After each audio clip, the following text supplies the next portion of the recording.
ఉన్న బంగారాన్ని విడిపించి ఆ రోజు ఆన్లైన్ రేటుకే మేము కొంటాం. Sharma gold company. నమస్కారం అండి, వెల్కమ్ టు సుమన్ టీవీ. నేను గీతాంజలి. ఓం గం గణాధిపతయే నమః. ప్రపంచవ్యాప్తంగా గణపతి నవరాత్రులు ఎంతో వైభవంగా జరుగుతున్నాయి. భారతదేశంలో అయితే ఇంకా స్పెషల్ అనే చెప్పుకోవాలి. ఇక ప్రత్యేకించి హైదరాబాద్లో ఉండేటువంటి ఖైరతాబాద్ గణపతి వరల్డ్ ఫేమస్. ఏ రూపంలో స్వామి ఈసారి కొలువు తీరుతారా అని అందరూ ప్రత్యేకంగా ఎదురు చూస్తూ ఉంటారు. అందరి ఆశలు అంచనాలకి తగ్గట్టుగానే ఈసారి ఖైరతాబాద్ గణేశుడు 70 అడుగుల్లో కొలువు తీరాడు.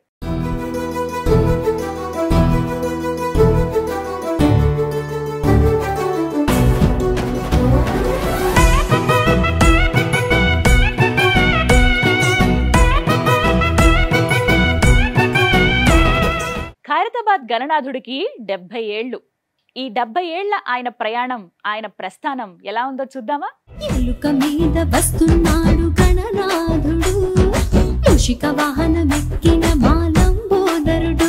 అరే ఎలుక మీద వస్తున్నాడు గణనాథుడు, మూషిక వాహనమెక్కిన మాలంబోదరుడు.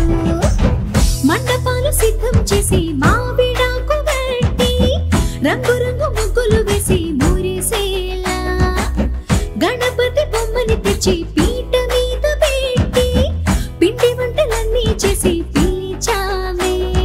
తండ్రి గణపయ్య నువ్వు రవాలి రవాలి, కొడుము ఉండ్రాళ్ళు తిని శుభమని దీవించెల్లయ్యా. ఎలుక మీద వస్తున్నాడు గణనాథుడు, మూషిక వాహనమెక్కిన మాలంబోదరుడు. అరే ఎలుక మీద వస్తున్నాడు గణనాథుడు, మూషిక వాహనమెక్కిన మాలంబోదరుడు.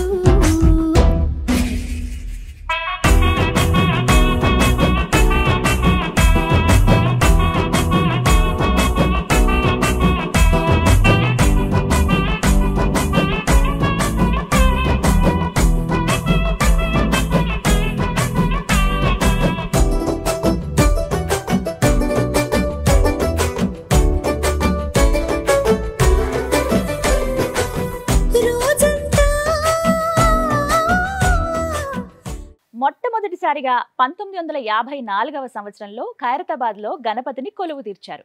ఎవరో తెలుసా? సింగరి శంకరయ్య అనే వ్యక్తి. ఆయన ఒక కౌన్సిలర్ అండి. మొట్టమొదటిసారి ఆయనే నిర్ణయం తీసుకున్నారు, గణపతి ఉత్సవాలు చేద్దాము అని చెప్పి. అయితే ఒక్క అడుగుతో ప్రారంభిద్దాం అనుకున్నారు. ఆ పిక్చర్ ఏదైతే ఉందో చాలా అమూల్యమైనది. నేను మీకు ఇక్కడ విజువల్లో చూపిస్తున్నాను చూడండి. 1954లో కేవలం ఒక్క అడుగుతో ఒక కమలం పైన స్వామివారిని అలా కొలువు తీర్చారనమాట. కేవలం ఒక్క అడుగులో బుజ్జి గణపయ్య ఆ సంవత్సరంలో ఫస్ట్ ప్రారంభించారు. 1954వ సంవత్సరం నుంచి 60 సంవత్సరాల వరకు కూడా ఒక్కొక్క అడుగు పెంచుతూ వచ్చారు. అంటే 60 ఏళ్ల పాటు స్వామి 60 అడుగుల దాకా కొలువై ఉన్నారు.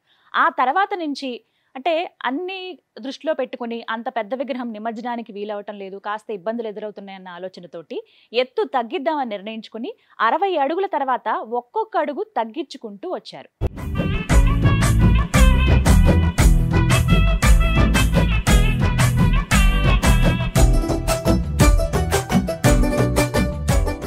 అయితే ఈ సంవత్సరం అంటే 2024 చాలా ప్రత్యేకం. ఎందుకంటే 54 నుంచి 24 వరకు 70 సంవత్సరాలు అవుతుంది. దానికి గుర్తుగా స్వామిని 70 అడుగుల్లో కొలువు తీర్చారండి. చాలా ముగ్ధ మనోహరంగా ఉంటుంది స్వామి రూపం. ఒక్క మాట చెప్పుకోవాలండి, 1954 నుంచి ఒక్కొక్క అడుగు పెరుగుతూ ఉన్నా, లేకుంటే తర్వాత మళ్ళీ తగ్గించినా, ఇప్పుడు 70 అడుగుల్లో స్వామి కనపడుతూ ఉన్నా రూపకల్పనలో మాత్రం వైవిధ్యాన్ని చూపిస్తూనే ఉన్నారు. ఎప్పటికప్పుడు ప్రత్యేకంగా కనపడతారు. అంటే ఒకసారి కనిపించినట్టుగా మళ్ళీ సంవత్సరం స్వామి కనపడరు. ఈసారి మాత్రం 70 అడుగుల్లో ఉంటారు. పైన నాగుపడగలుంటాయి. అలాగే ఇటు త్రిమూర్తులు, త్రిశక్తి మాతలు, మధ్యలో వినాయకుడు, ఇలా ఈసారి గణపతి కనపడుతున్నారనమాట. ప్రత్యేకంగా ఇంకొక విషయం అండి, ఖైరతాబాద్ గణపతికి యజ్ఞోపవేతం కానీ కండువా కానీ స్వామి ఎన్ని అడుగుల్లో ఉంటారో అవి ఏర్పాటు చేస్తారు. ప్రతి సంవత్సరం మనం చూడొచ్చు. అదేవిధంగా ఈసారి కూడా మీరు వెళ్తే గనక గమనించండి, పెద్ద కండువా వేస్తారు స్వామికి. అలాగే యజ్ఞోపవేతం కూడా. తొలినాళ్లలో సిటీ మొత్తం అంటే హైదరాబాద్ వ్యాప్తంగా చూసుకుంటే అక్కడ గణపతి నవరాత్రులు ఆ ఉత్సవాలు అయిపోయినా కూడా ఖైరతాబాద్ గణపతికి మాత్రం దగ్గర 20 నుంచి నెల రోజుల పాటు ఉత్సవాలు చాలా వైభవంగా జరిగేవి.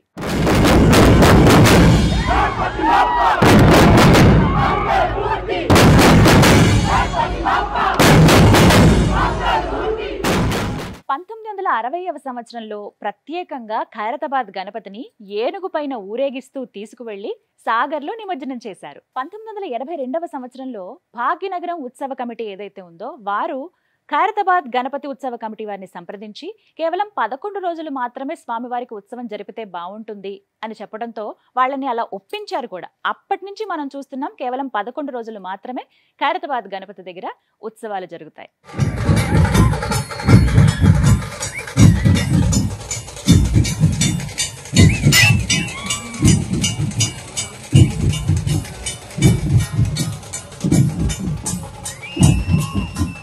ఖైరతాబాద్ గణపతి నిమజ్జనం అనేది ఎప్పుడూ ప్రత్యేకమేనండి. పర్టికులర్గా చూసుకుంటే 1982వ సంవత్సరంలో 2 పడవల మీద స్వామిని అలా తీసుకుని వెళ్ళి హుస్సేన్ సాగర్ మధ్యలో నిమజ్జనం చేశారు. ఎంతో చక్కగా ఉంటుంది. అప్పుడున్న వాళ్ళైతే ఖచ్చితంగా ఆ దృశ్యం చూస్తుంటారు. ఖైరతాబాద్ గణపతి లడ్డు ఎంత ఫేమస్ మనందరికీ తెలుసు కదా. స్వామివారి ప్రసాదం అందుకోవాలని మనందరం కోరుకుంటాం. తాపేశ్వరం నుంచి వస్తుంది ఆ లడ్డు. అయితే 1954 నుంచి ఏం స్వామి దగ్గర లడ్డు పెట్టడం లేదు. 2011వ సంవత్సరం నుంచి ఇలా స్వామి దగ్గర లడ్డు పెడతారు. అది ప్రసాదంగా ఇస్తారు. అది కూడా తాపేశ్వరం నుంచి వస్తుందండి. సురుచి ఫుడ్స్ వారు ఈ లడ్డూను తయారు చేస్తారు. మీకు ఒక విచిత్ర సంఘటన చెప్తాను ఖైరతాబాద్ గణపతి గురించి. ఒక సంవత్సరంలో స్వామిని నిమజ్జనం చేయాలి. పెద్ద విగ్రహం, దానికి తగ్గట్టు క్రేన్ రావాలి.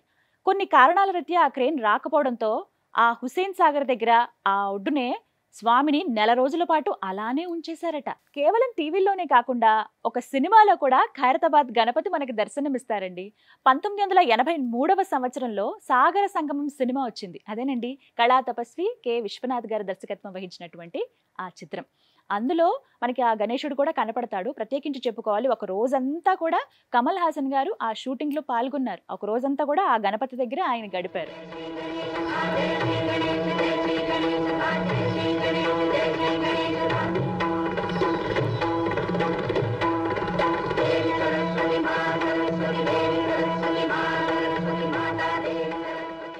మహానటులు ఎన్టీ రామారావు గారు, అలాగే శోభన్ బాబు గారు, ఇలా తదితర అగ్రనటులు అందరూ కూడా ఖైరతాబాద్ గణపతిని దర్శించుకోవడానికి వచ్చేవారు. తమిళనాడుకు చెందిన శిల్పి రాజేంద్రన్ గారు, వారితో పాటు సహాయకులుగా 150 మంది ఉంటారండి. మొత్తం వీళ్ళంతా కలిసి ఎంతో కష్టపడి ఖైరతాబాద్ గణపతిని అందంగా తయారు చేస్తారు. 2018వ సంవత్సరం నుంచి పర్యావరణ పరిరక్షణలో భాగంగా బంకమట్టితోటి ఖైరతాబాద్ గణపతిని కొలువు తీరిస్తే బాగుంటుందని చెప్పి గణేష్ ఉత్సవ కమిటీ నిర్ణయం తీసుకుందండి. అప్పటి నుంచి ఎకో ఫ్రెండ్లీ గణేషే మనకి దర్శనమిస్తున్నారు. ఖైరతాబాద్ గణపతి లడ్డు ఎప్పుడూ వేలం వేయరండి. అందరికీ ప్రసాదంగానే ఇస్తారు. దాదాపుగా ప్రతి సంవత్సరం ఉత్సవాలకి 8 నుంచి 10 కోట్ల రూపాయల వరకు ఖర్చు అవుతుంది. ఖైరతాబాద్ గణపతి ఆ విగ్రహాన్ని అక్కడ కొలువు తీర్చి 70 సంవత్సరాలు అవుతుంది. స్వామి 70 అడుగుల్లో ఉన్నారు. ఈ నేపథ్యంలో 70 హోమగుండాలను ఏర్పాటు చేశారు. అక్కడ కొన్ని వందల జంటలు రుద్రహోమాన్ని నిర్వహించాయి. ఖైరతాబాద్ గణపతి విగ్రహం ఎప్పుడూ చివరన నిమజ్జనం చేసేవాళ్ళండి. అంటే ఒక రోజున నిమజ్జనాలు అయితే ఆ రోజంతా మిగతా విగ్రహాలన్నీ అయిపోయిన తర్వాత చివరిగా వేసేవాళ్ళు. దానివల్ల ఆలస్యం అవుతుంది, కాస్త ఇబ్బందికరంగా ఉంటుందని చెప్పి నిర్ణయించుకొని మొట్టమొదటిగా నిమజ్జనం చేయాల్సిన విగ్రహం ఖైరతాబాద్ గణనాథుడే అని అనుకుని ఉదయం 6 గంటలకే పూజలు చేసి దాదాపుగా 12-1 గంటలోగా నిమజ్జన కార్యక్రమం పూర్తి చేసేస్తున్నారు. ఖైరతాబాద్ గణేశుడికి 7 సంఖ్యతో చాలా మంచి అనుబంధం ఉంది ఈ సంవత్సరంతో. ఎందుకు అనంటే 7వ తారీఖున వినాయక చవితి వచ్చింది. స్వామి 70 అడుగుల్లో కొలువు తీరారు. 54 నుంచి 2024 వరకు మొత్తంగా విగ్రహం ఏర్పాటు చేయటం 70 సంవత్సరాలు. 7 సర్పాల నీడలో స్వామి కొలువున్నారు. 7 ముఖాలతో దర్శనమిస్తున్నారు. ఈ విధంగా ఈసారి అన్ని ప్రత్యేకతలే.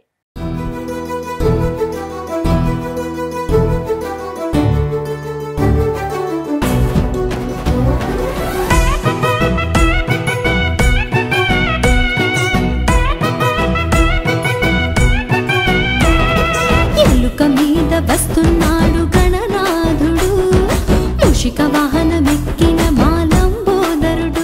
ఈ ఖైరతాబాద్ గణపతిని దేశ విదేశాల నుంచి వచ్చి చాలా మంది భక్తులు దర్శనం చేసుకుంటారండి. కేవలం హైదరాబాద్ వాస్తవ్యులే కాదు, చుట్టుపక్కల ప్రాంతాల వాళ్ళు, వేరే రాష్ట్రాల వాళ్ళు, వేరే దేశాల వాళ్ళు కూడా వస్తారు. సుమారుగా చూసుకుంటే రోజుకి 1,00,000 నుండి 2 లక్షల మంది దర్శనం చేసుకుంటారు. మొత్తంగా ఈ నవరాత్రుల్లో చూసుకుంటే దగ్గర దగ్గర 10-12 లక్షల మంది దర్శనం చేసుకుంటారు ఆ బొజ్జ గణపయ్యను.